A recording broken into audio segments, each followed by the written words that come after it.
सब लोग लगाया वो जी, ठाकरिया ने समझा वो जी।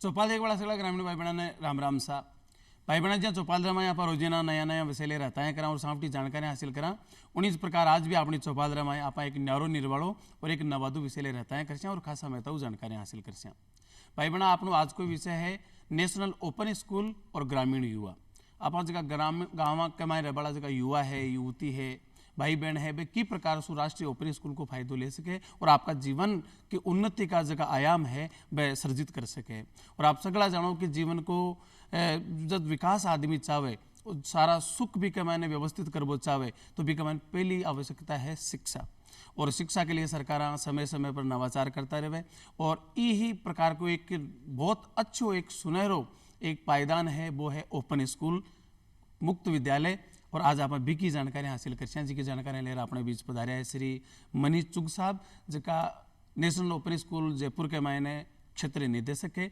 चुग साहब आप चौपाल स्टूडियो में घणो घणो स्वागत है सर। धन्यवाद। चुग साहब सबसे पहले तो बताओ कि आज की ओपन स्कूल है मुक्त विद्यालय है आ कहीं व्यवस्था है। देखिए जो नेशनल ओपन स्कूल जिसे हम इंग्लिश में कहते हैं national institute of open schooling और हिंदी में कहते हैं राष्ट्रीय मुक्त विद्यालय संस्थान 1980 में जब सीबीएसई एक प्रोजेक्ट के रूप में ओपन स्कूल की स्थापना की थी तो ये सोचा था कि जो बालक जो बच्चे जिसे हम कहते हैं कि जो छात्र छात्राएं रेगुलर बोर्ड में जिसे हम कहते हैं ना कन्वेंशनल बोर्ड जो हमारा रोज स्कूल जाने वाला बोर्ड है रोज जाने वाला स्कूल है उसमें नहीं जा सकते हैं तो उनके लिए क्या होना चाहिए कोई ऑप्शन होना चाहिए। जैसे ग्रामीण क्षेत्र का आज हमारा जो परिप्रेक्ष्य है वो ग्रामीण है। आज हम ग्रामीण बच्चों के बारे में अगर हम बात करें तो ग्रामीण बच्चे ऐसे होते हैं कि जो रोज स्कूल जाने में विद्यालयी शिक्षा प्राप्त करने में बहुत कारणों से असमर्थ होते हैं। उसका कारण ये हो सकता है कि वो अपने व्यवसाय में अपने आप को पूर्ण रूप से जोग देते हैं कि नहीं हमें कमाना है हमारे जीवन यापन के लिए और कुछ हम नहीं कर सकते तो उनके लिए ये ओपन स्कूल बना था। तब ये ओपन स्कूल कहलाता था। जैसा आपने कहा ना कि ओपन स्कूल पहले हम इसे ओपन स्कूल कहते थे। मुक्त विद्यालय राष्ट्रीय मुक्त विद्यालय संस्थान तो ये 1991 में बना। अच्छा। जब ये मुक्त विद्यालय था तो इसका यही उद्देश्य था कि जो बालक बालिकाएं रेगुलर बोर्ड में रेगुलर विद्यालयों में जो बच्चे सुबह जाते हैं शाम को आते हैं उनके साथ नहीं तालमेल बिठा सकते हैं तो ये ओपन स्कूल में आएंगे मुक्त विद्यालय में आएंगे और मुक्त विद्यालय में एडमिशन अपना जो भी दाखिला लेना है दाखिला लेकर और वो अपनी शिक्षा को पूर्ण रूप से कर पाएंगे। समय के साथ साथ ये इतना बढ़ गया कि ये सीबीएसई हमारे देश में दो नेशनल बोर्ड हैं सीबीएसई और राष्ट्रीय मुक्त विद्यालय संस्थान national institute of open schooling. तो ये इतना ग्रो कर गया इसे हम कहते हैं ना इसकी लताएं जो बहुलतावादी था ये कि इसके बारे में बहुत ही बातें हुई कि ये इस तरह से उपयोगी होगा इस तरह तो इसे एक अलग संस्था का नाम दे दिया गया ओपन विद्यालय संस्थान। मतलब जिसका उद्देश्य ने लेर चलिया वो उद्देश्य तो पूरा हुआ भी के साथ साथ और ज्यादा फायदा हुआ सोचा नहीं भी सु भी ज्यादा फायदा हुआ। और जी हाँ कोई ग्रामीण युवा है युवती है कोई गृहिणी महिला है और वैसे के जानकारी का अभाव में या स्कूल भी सु काफी दूर है क्योंकि आज तो बहुत अच्छी व्यवस्था होगी गाँव में स्कूल हैं। पहले एक इन को टाइम भी हो कि जब कॉलेज में एडमिशन लेना तो जिला स्तर पर जाना पड़तो और की बड़ी लेवल की जहाँ 11वीं 12वीं की पढ़ाई के लिए तो 15-15 20-20 किलोमीटर जाना पड़तो। 20 स्थिति का मैच की गृहिणी महिला में है वह आपकी पढ़ाई छोड़ देती है आपके जीवन को जो सफलता को उद्देश्य ले रहा है पढ़ना चाहता वो उद्देश्य पूरा नहीं हो तो भी उद्देश्य लेता भी यहाँ एक नेशनल ओपन स्कूल चालू हुई। अच्छा आज के नेशनल स्कूल ओपन चालू हुई एक कहीं कहीं उद्देश्य लेर चालू हुई और वह उद्देश्य में कठिया तक सफलता मिली अभी बताओ आप। देखिए जहाँ तक कि उद्देश्य की बात है सबसे पहला उद्देश्य तो ये होता है, जो नई शिक्षा नीति भी उस चीज के बारे में कहती है कि हमें बहुत अच्छे इंसानों का विकास करना है। दूसरी बात जो नई शिक्षा नीति भी कहती है, तर्क संगत विचार, उनका हमें विकास करना है। उसके अलावा कार्य करने में सक्षम हो, जिसमें करुणा हो, सहानुभूति हो, साहस हो, लचीलापन हो, वैज्ञानिक चिंतन हो, रचनात्मक कल्प शक्ति हो। ये सारी बातें हमारी मुक्त विद्यालय के उद्देश्य हैं। कहने को मतलब भी में मानवता, यहाँ पता है करुणा है, स्नेह है, सहानुभूति है, बिको मिन की चारों भी बिको नैतिक मूल्यों का आधार जी। तो ये सब आज जो हमारा नई शिक्षा नीति भी आ गई है, हम नई शिक्षा नीति की बात कर रहे हैं कि नई शिक्षा नीति बहुत सारे आधारों पर खड़ी हुई है, लेकिन उस सबसे इंपॉर्टेंट उसका जो आधार है वो है हमारा अकाउंटेबिलिटी, कि हमारी क्या उसमें भूमिका रहेगी। तो राष्ट्रीय मुक्त विद्यालय शिक्षण संस्थान जो है वो एक फ्लेक्सिबल बोर्ड है, लचीला बोर्ड है। इसमें ऐसा नहीं है कि आपको 10वीं में गणित रखना अनिवार्य है या विज्ञान रखना अनिवार्य है और 12वीं में आप फिजिक्स के साथ इकोनॉमिक्स नहीं पढ़ सकते, अर्थशास्त्र नहीं पढ़ सकते। ऐसा कोई आपके पास रोक टोक नहीं है। आप जो चाहें वैसा आप अपना सब्जेक्ट ले सकते हैं। मैं अब थोड़ा आपको बताऊंगा कि राष्ट्रीय मुक्त विद्यालय शिक्षण संस्थान कहाँ से, किस शुरुआत से आपको शिक्षा प्रदान करती है। देखिए, हमारा सबसे पहला है ओपन बेसिक एजुकेशन। इसमें यदि बालक तीसरी क्लास का है, तीसरी क्लास पढ़ना चाहता है, किसी कारणों से वो विद्यालय नहीं जा सकता है और वो तीसरी कक्षा में हमारे पास NIOS का दरवाजा खटखटाएगा, तो हम उसे A लेवल में एडमिशन देंगे। A लेवल एडमिशन में उसे 7 साल का होना चाहिए, 7 या 8 वर्ष का होना चाहिए। वो A लेवल कंप्लीट करेगा, फिर वो जब वो 9 साल का हो जाएगा वो हमारे यहाँ B लेवल करेगा। B लेवल छठी के समकक्ष होता है। जब वो 12 साल का हो जाएगा तो C लेवल में जा सकता है। कहने का तात्पर्य यह है कि अगर वो सीधा ही 12 साल में आके नेशनल ओपन स्कूल, जो आप ओपन स्कूल की बात कर रहे हैं, उसका दरवाजा खटखटाएगा, तो हम सीधा कहेंगे कि अभी आप 8वीं में जो हमारा C लेवल है उसमें आप एडमिशन ले सकते हैं। आपने एडमिशन ले लिया, एडमिशन लेने के बाद वो 14 वर्ष का होगा। 14 वर्ष की आयु होने पर वो हमारे यहाँ 10वीं में एडमिशन दाखिला ले सकता है। 10वीं को पूर्ण रूप से कर लिया उसने, वो पास हो गया, 2 साल का गैप रखने के बाद वो सीधा 12वीं में एडमिशन ले सकता है। 12वीं में एडमिशन लेने के बाद सफलतापूर्वक उसे भी पूरा करने के बाद वो किसी भी कॉलेज में, किसी भी कॉम्पिटिटिव एग्जाम में, किसी भी एरिया में, किसी भी एक्सपर्टाइज एरिया, चाहे वो इंजीनियरिंग हो, डॉक्टरी हो या वो एडमिनिस्ट्रेशन लाइन में जाना चाहता है, वो कहीं पर भी जा सकता है। प्रशासनिक गतिविधियों में भी वो जा सकता है। हमारे कैसे कई उदाहरण हैं। यदि हम उदाहरण लें, अभी ही हाल में ही जो गोल्ड मेडल जो राजस्थान का ही था, जैसे चौधरी करके, उसने अपनी शिक्षा को नॉर्मल स्कूल से पूरा नहीं कर पाया क्योंकि उसकी अटेंडेंस की प्रॉब्लम आ रही थी। उसने NIOS में 10वीं में एडमिशन लिया, 10वीं करी, 2 साल के बाद 12वीं करी और आज अपना इग्नू से अपना कॉलेज भी पूरा कर रहा है। तो दूरस्थ शिक्षा जो है, दूरस्थ शिक्षा में ऐसा नहीं है कि आप 10वीं और 12वीं में ही आ सकते हो। ये चीज़ नहीं पता है। A लेवल, B लेवल जो हमारी ओपन बेसिक एजुकेशन है, तो ओपन बेसिक एजुकेशन में भी वो एडमिशन लेके तीसरी से 5वीं, 6ठी, 8वीं, 10वीं और 12वीं करके अपनी पूरी शिक्षा को सफलतापूर्वक कर सकता है। केवल बोर्ड की क्लास है नहीं, बल्कि जड़सू लेर भी की शाखा तक संपूर्ण की व्यवस्था इसलिए मैंने आपको भी जी, जो बहुलतावादी जो हमारा NIOS है वो इसी कारण है। और बी के बाद में भी ओपन की और व्यवस्था जी, यूनिवर्सिटी भी ओपन की है। तो जिसको विद्यार्थी आपके जीवन का माने घरा रहे, अपना परिवार के साथ रहे, फिर शिक्षा प्राप्त कर वो चाहे, तो बी के लिए सबसे बढ़िया व्यवस्था आज की आप बताई जी है। और एक आप और बताइए कि 10वीं के बाद में कोई टाबर के गैप लागो, तो वो गैप लाग्या बाद में भी वो बिन जरूरी को नहीं कि दोबारा 11वीं पढ़े, वो सीधी 12वीं के एग्जाम सीधी भी दे 12वीं। सके। इनके एक अच्छो फायदा है भी कमाने देखो। गैप 2 वर्ष का अनिवार्य है। अच्छा, जो शिक्षा नीति भी कह रही है, जो हमारी जो शिक्षा की चलती हुई नीति, पुरानी नीति भी ये कहती है कि 2 वर्ष का गैप होना अनिवार्य है। यदि वो किसी दूसरे बोर्ड से भी 10वीं उसने, मान लीजिए उसने 1980 में 10वीं कर रखी है, लेकिन आज 2024 में वो चाहता है मैं 12वीं करना चाहूं, तो आराम से हमारे यहाँ 12वीं कर सकता है। अच्छा, न्यूनतम है 2 साल को गैप, 2 साल यानी कि 10 साल को गैप लागू और बी के बाद में भी की इच्छा जागृत हुई कि मैं पढ़ूं तो पढ़ सके, वो तो बहुत बढ़िया फायदा है।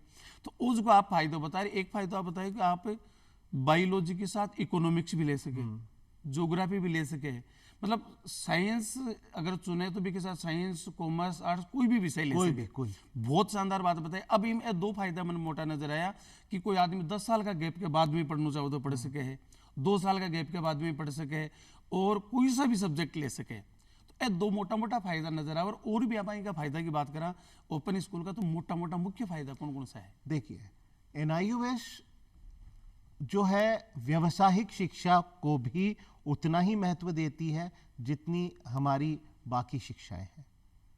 जैसे हम एकेडमिक जो हम कहते हैं कि जो हमारी अध्ययन शिक्षा है, जो हम पढ़ते हैं फिजिक्स, केमिस्ट्री, मैथ्स, बायो, अगर बच्चा चाहे 10वीं में दो तो वो भाषा ले सकता है।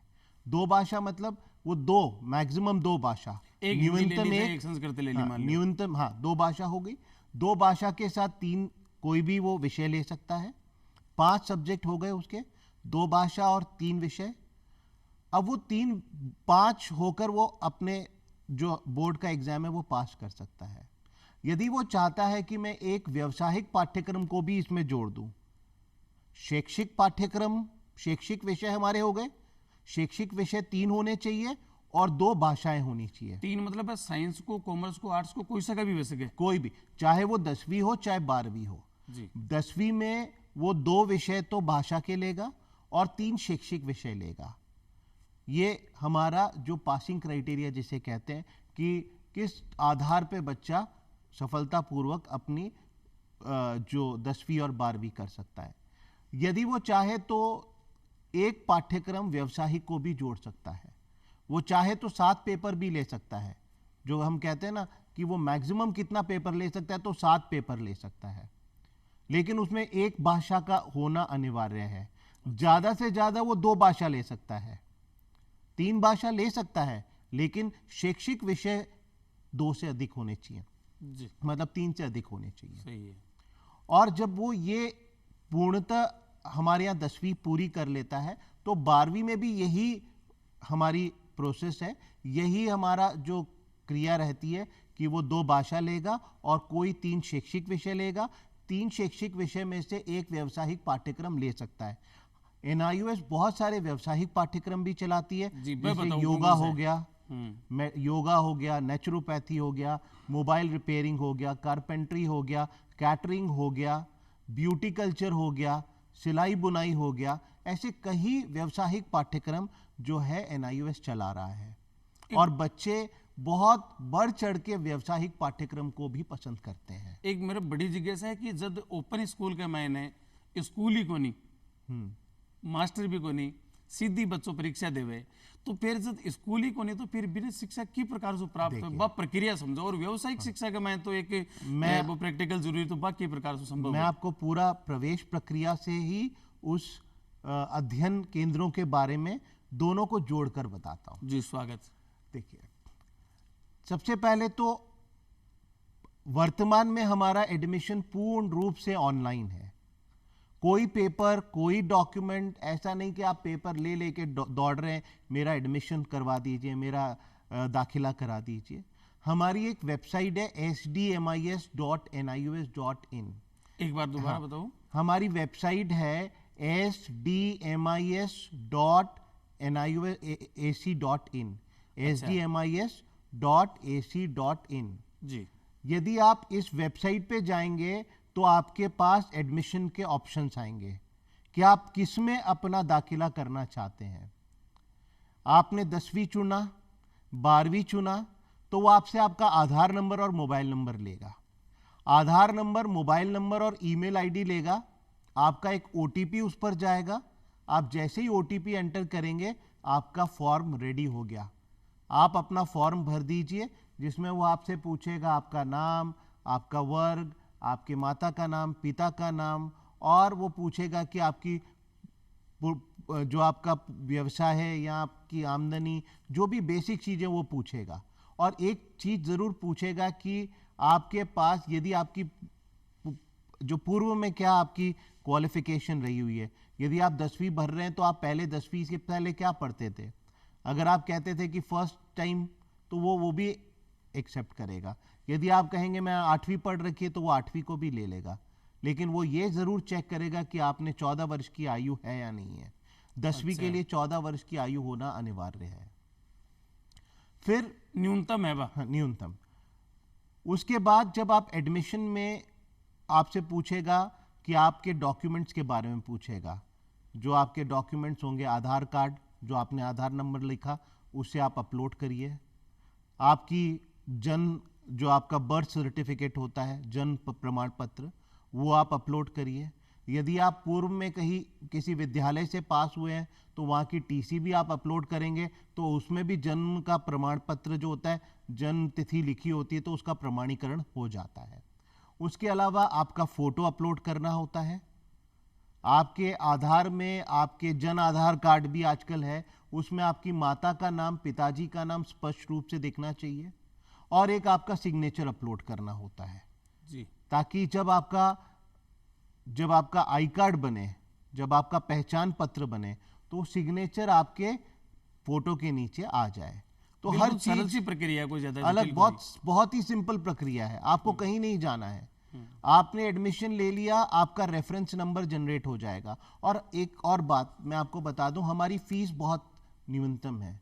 1500 से 14-1500 10वीं का है, और 2000 के अंदर अंदर आपका 12वीं का है। वाह।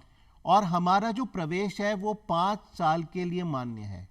कहने का मतलब ये कि 5 साल में हमारे पब्लिक एग्जाम साल में हम 2 बार कराते हैं, तो 5 साल में 9 एग्जाम तक हो जाएंगे उसके पास। तो उसके पास 9, कह सकते हैं ना, अपॉर्चुनिटी, 9 अवसर हैं, 9 सुनहरे अवसर हैं, जिसमें वो अलग अलग एक अगर यदि वो बहुत ही ग्रामीण क्षेत्र का है, लेकिन मैं कहता हूं ग्रामीण क्षेत्र के ऐसे नहीं होते कि वो 5 साल लगाएंगे, वो 1 साल में ही करते हैं। वो 5 साल का वेट नहीं करते हैं। वो एक पब्लिक एग्जाम में 3 एग्जाम देंगे, और हमारा जो दूसरा, मान लीजिए अभी मार्च अप्रैल आ रहा है, मार्च अप्रैल में 3 एग्जाम देंगे, अक्टूबर में 2 एग्जाम देकर वो सीधा दिसंबर तक पास कर लेते हैं। बिल्कुल। उसके अलावा हमारा जो पब्लिक एग्जाम है, पब्लिक एग्जाम मार्च अप्रैल में होता है। अभी जैसे अप्रैल और मई में होगा, या मार्च अप्रैल, थोड़ा आगे पीछे फेरबदल होता है। कुछ हम महीनों को इधर उधर महीने का कुछ हिस्सा इधर उधर हो जाता है। जैसे दूसरा होगा अक्टूबर नवंबर में। तो इन 4 महीनों को छोड़ के उसके अलावा हमारा जब चाहो परीक्षा दो, ऑन डिमांड एग्जामिनेशन की भी सुविधा है। वाह। अब जैसे मैं आपको एक यहाँ पर बहुत अच्छा उदाहरण दूंगा। हम बहुत बातें करेंगे कि NIOS क्या है, लेकिन जो NIOS का जो, जिसे कहते हैं ना ट्रम्प कार्ड, जिसे कह सकते हैं, ऐसा क्या इंपॉर्टेंस है जो लोगों को नहीं पता है। यदि किसी बोर्ड, मैं बोर्ड का नाम नहीं लूंगा, किसी बोर्ड से अगर बच्चा सफल नहीं होता है, हम सफल नहीं होता ये यूज कहेंगे, नहीं होता है, तो मान लीजिए उसे पता लग गया कि मई में मेरे पास प्रमाण पत्र आ गया कि मैं 2 विषयों में सफल नहीं हो पाया, लेकिन मैं 3 विषयों में सफल हूं, तो हमारे पास ये एक सुविधा है कि वो बच्चा मई में अगर रिजल्ट आता है, आप जानते हैं कि सभी बोर्ड का रिजल्ट जो है वो मई जून के अंतराल में आ जाता है जी। यदि वो फेल हो गया, वो बच्चा कहता है फेल, हम कहते हैं आप फेल नहीं हुए, आप 2 विषयों में असफल हुए हैं। तो जो सफल विषय हैं, हम जो उनका जो बोर्ड है, जो पुराना बोर्ड है, उस बोर्ड की जो अंक तालिका है वो हम ले लेते हैं। हम उनसे पूछते हैं आप बताइए कौन से 2 सफल विषय हम ले सकते हैं आपके। तो 3 में से वो 3 में सफल होगा तो भी हम 2 लेंगे, अगर वो 2 में सफल है तो भी हम 2 लेंगे, लेकिन 1 में हुआ तो 1 ही लेंगे। हम 2 ही उसके सफल विषय हम ले लेंगे और उसे अवसर देंगे कि उसी समय जब चाहो परीक्षा, ऑन डिमांड एग्जाम हमारा मई जून में चालू हो जाता है, कि आप फॉर्म भरिए और उस ऑन डिमांड एग्जाम में 3 पेपर 3 विषयों में आप विषय भी बदल सकते हैं। जब 12वीं में पता लगा मुझे विज्ञान के विषय में मैं सफल नहीं हो पाया तो मैं दूसरे सब्जेक्ट ले लेता हूं, मैं पेंटिंग ले लेता हूं, होम साइंस ले लेता हूं, डेटा एंट्री ऑपरेशंस ले लेता हूं, मैं लॉ ले लेता हूं, मैं इकोनॉमिक्स ले लेता हूं, मैं बिजनेस स्टडीज ले लेता हूं। कोई भी 3 विषय लेकर वो 45 दिन के अंदर अंदर अपनी एक नई अंक तालिका प्राप्त करेगा, जिसमें पुराने बोर्ड के सफल विषय और हमारे यहां से जो उसने 3 विषय सफलतापूर्वक पूर्ण किए हैं उसकी हम उसे नई अंक तालिका देंगे। उसका पूरा साल उसे वेट नहीं करना पड़ा, 45 दिन में उसे नई अंक तालिका मिल जाएगी। वो किसी भी कॉलेज यूनिवर्सिटी में किसी भी कॉम्पिटिटिव एग्जाम में वो बैठ सकता है। एक शंका है कि फिर वो आगे दूसरी क्लास के मायने आगे की क्लास में एडमिशन ले तो भी अंक तालिका 2 रहती कि एक पिछला बोर्ड की और एक आपकी, या दोनों की कॉमन एक बना दी जाए? एक कॉमन बना दी जाएगी, एक कॉमन अंक तालिका होगी। मैंने आपको बताया ना कि जो सफल विषय है वो हम ले लेंगे और उन सफल विषय को हम हमारी जो अंक तालिका बनेगी उसमें हम उसे डाल देंगे। भाई बहना बहुत बढ़िया बात बताई है कि जी हाँ, मान लो कोई 10वीं की परीक्षा दी है और वो 3 सब्जेक्ट हम पास हुगो और 2 में फेल हुगो, तो वो मुक्त विद्यालय से संपर्क करके वह जगह सब्जेक्ट हम फेल हुए बाकी ही दोबारा परीक्षा देख करके वो बहुत मात्र 45 दिन हम अगले आपके जिसके फेल हुगो वो पास हो सके। जी देखिए, यहाँ पर आपने जो मुझे बताया कि किस तरह से हमारे पास आएगा बच्चा। देखिए, बच्चे का रिजल्ट मई जून में आ जाता है। काफी ग्रामीण बच्चे भी हैं, गवर्नमेंट स्कूल में पढ़ते हैं, अपना पूरा जी जान लगा देते हैं लेकिन सफल नहीं हो पाते हैं। उन्हें उन बच्चों को हमारे यहाँ पर जितने भी गवर्नमेंट स्कूल्स हैं वो हमारे अध्ययन केंद्र हम बना देते हैं। जब आप ऑनलाइन एडमिशन लेते हो तो बालक के पास ऑप्शन आता है कि आप किस अध्ययन केंद्र को लेना चाहते हो, कौन सी स्कूल न चुन बचाओ। तो जो अध्ययन केंद्र हमारी तरफ से संचालित हो रहे हैं वो उन अध्ययन केंद्रों का वहां नाम दिखेगा। वो किसी भी अध्ययन केंद्र को सिलेक्ट करके वहां जाकर अपना संपर्क करके और अपने एग्जाम्स को दे सकते हैं। और भी को परीक्षा सेंटर भी बैठे रहे? नहीं, परीक्षा केंद्र उसके आसपास ही बनेगा। परीक्षा केंद्र यदि जयपुर में आपने दाखिला लिया तो जयपुर में ही आपका परीक्षा केंद्र बनेगा। जयपुर में लेके आप चाहे भरतपुर में नहीं बन सकता। जहां आपने दाखिला लिया है उसके नजदीकी में आपका जो परीक्षा केंद्र होगा वो बनेगा। यहां तक कि आपका अध्ययन केंद्र भी आसपास में ही होगा। अध्ययन केंद्र पे आप जाकर अपनी जितनी भी प्रॉब्लम सॉल्विंग क्लासेस हैं उसे हम कहते हैं कि पर्सनल कांटेक्ट प्रोग्राम। हाँ, मुख्य बात आई तो है ना जे वो प्रॉब्लम सॉल्यूशन कैटेगरी है भी कि एजुकेशन की प्रकार से या आप किताबें भेजो कई प्रकार बाबा जरूर बताओ आप जी। हमारे जो अध्ययन केंद्र जब वो दाखिला लेता है तो वो अपनी इच्छा अपनी सुविधा के अनुसार अध्ययन केंद्र का चयन करता है। अध्ययन केंद्र में उसे 3 ऑप्शंस मिलते हैं, पहला, दूसरा, तीसरा। यदि वो पहला लेता है वहां पर सीट अवेलेबल है, वहां पर अगर हमारी मतलब जो हमने कुछ सीट्स दी हुई होती हैं, 150, 300, 500, यदि वह सीट खाली है तो उसे मिल जाएगी, नहीं तो वो दूसरे अध्ययन केंद्र में चला जाएगा। तो उसे अवसर दिया जाता है कि कोई भी 3 अध्ययन केंद्र वो चुन ले। अध्ययन केंद्र जब चुन लेता है तो उसे अध्ययन केंद्र में अध्ययन केंद्र द्वारा संचालित की गई कक्षाओं के बारे में सूचित किया जाता है। वो अध्ययन केंद्र भी सूचित करेगा, क्षेत्रीय कार्यालय भी सूचित करेगा, मुख्यालय भी उसे सूचित करेगा कि आपके लिए हमने कुछ क्लासों का प्रावधान रखा है। उस क्लासों में जाके आपको जो भी असुविधा है, जो भी प्रॉब्लम्स हैं, जो भी डिफिकल्टी एरिया है वो जाके आप सॉल्व कर सकते हैं। एक आज को जमानो है, जो तकनीकी को जमानो है, ऑनलाइन को जमानो है, तो कोई इनकी व्यवस्था भी है कि वो घर बैठे आपका मोबाइल पर या लैपटॉप पर क्लास अटेंड कर सके? देखिए, हमारे जो प्रैक्टिकल पेपर्स हैं, हाँ, जो हमारे विषय प्रैक्टिकल्स हैं, उनमें तो उसे पूर्ण रूप से अध्ययन केंद्र पे जाना ही है। उसमें भी प्रत्येक विषय में 5 बार जाना अनिवार्य है। लेकिन हमारे द्वारा मुक्त विद्यावाणी का भी संचालन किया जाता है। मुक्त विद्यावाणी द्वारा रोज हमारे वेबसाइट पर NIOS.ac.in में यदि आप लॉगिन करके मुक्त विद्यावाणी को क्लिक करेंगे तो आपको विषय जो भी सारणी बनी हुई होगी उस विषय की आप जो भी कक्षा चल रही होगी उसका आप लाभ ले सकते हैं। एक जियां नियमित शिक्षा है, एक मुक्त शिक्षा है, तो आ दोनों का जो बोर्ड है, आ बोर्डा की में कुछ मान्यता में या कुछ अंतर है कि एक देखिए, नई शिक्षा नीति जो है वो फ्लेक्सिबल लचीलेपन की बात करती है। नई शिक्षा नीति का जो मेन, यदि आप पढ़ेंगे तो बहुत ही उसने शिक्षा को बहुत ही एक तरह से कह सकते हैं सिंपल कर दिया है, बहुत ही मतलब आसान कर दिया क्योंकि है। जीवन की सबसे प्राथमिकता कोई है तो शिक्षा है, तो बिल्कुल शिक्षा सरल होनी है। चाहिए। शिक्षा को पाना आसान है। जैसे अगर यदि मैं बोलूं कि शिक्षा क्या है, शिक्षा, नई शिक्षा नीति इक्विटी, एसेस, क्वालिटी और अकाउंटेबिलिटी की बात करती है। जो दूरस्थ शिक्षा है, दूरस्थ शिक्षा में बच्चे को सिर्फ यदि कोई प्रॉब्लम्स आती है, डिफिकल्टी आती है तो अध्ययन केंद्र को संपर्क करना है।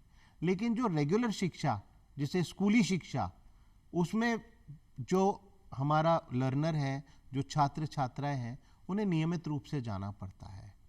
मान्यता दोनों के बराबर है, बिल्कुल बराबर है, तो बिल्कुल। चुक साहब अब समय के भी मर्यादा में आप पधारे और खासा महत्व जानकारी दी, ये वास्ते आपको घणो घणो धन्यवाद। और भाई बना समय के मद्देनजर अब आप सोचा वाला इजाजत, और आशा करा आज को कार्यक्रम आपने दाया है उसी फिर मिला एक नए विषय के साथ। जत्ताणी आप सगड़ा सू राम राम सा।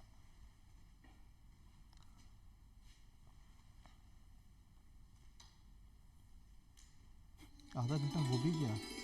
प्रश्न कर पाए